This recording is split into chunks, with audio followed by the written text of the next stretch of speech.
By werknemers, ek dink die hoofsaaklike oneerlikheid wat daar kom, doelbewus of onbewuslik, is tydsteel. Tyd is tog waarvoor mense vergoed word en werknemers het partykeer die neiging om dan op sosiale media te lê, geselsies aan te knoop in die gange, langer maaltydbreke te vat ensovoorts. En dis tyd in ruil vir geld, so ek dink dit is 'n vorm van oneerlikheid. En dan van bestuur se kant af is leebeloftes. Ons maak 'n beloftes op 'n tydstip, 'n belofte om 'n persoon te kry om 'n doelwit te bereik. En as die tyd kom, dan is daar redes, hoekom kan ons dit nie maak nie? Ons sal kyk op 'n latere stadium, daar's finansiële druk en al hierdie goed breek natuurlik die vertrouensverhouding dan nou af. Die oorsaak dink ek hoofsaaklik is selfsugtigheid. Die werknemer voel dat hy word ook nie genoeg betaal nie, so hy spandeer 'n bietjie meer tyd op privaat goed of geselsies aanknoop en die bestuurder van sy kant af is dit kant het 'n doelwit om te bereik en hy het nie nou die kapasiteit om oor emosies te voel of oor geld te praat nie, so hulle maak beloftes vorentoe met die hoop dat dit later dalk net sal verdwyn as dit nie realiseer.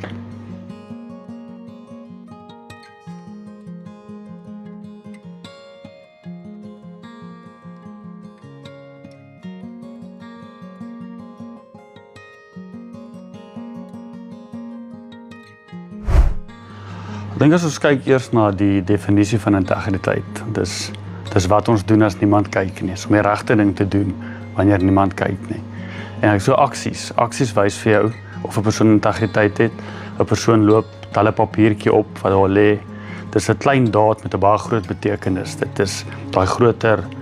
So ja, ek dink ons kan dit net omvat in aksies. Aksies gaan vir jou sê of 'n persoon integriteit het.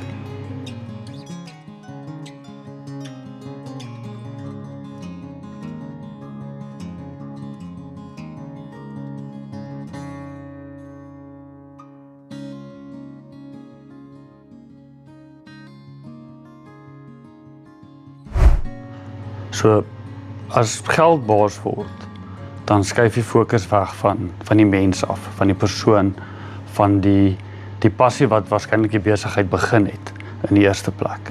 So dan begin mens take meet met 'n bankbalans.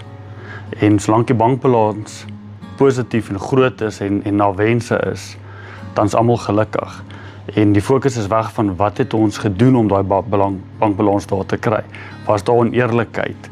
Het ons mense vertrap, het ons mense geminag, geoorwerk om daarby te kom, solank die take, net die take gedoen word en die bankbalans het reflekteer, dan wen die geldbaas. Ek dink die teenoorgestelde kant waar integriteit baas is, dan is die fokus op die mense. Mense se geestelike gesondheid word in ag geneem. Mense het ondersteunende raamwerk. Die besigheid lewe eintlik meer op die passie van wat veroorsaak het laat dit begin, wat nie noodwendig geld was nie. Ek dink geld is altyd 'n faktor, maar dit kan nie 'n primêre faktor wees nie. En as jy dan na jou mense kyk en jy onthou hoekom jy 'n ding gedoen het, dan sorg die bankbalans vir homself.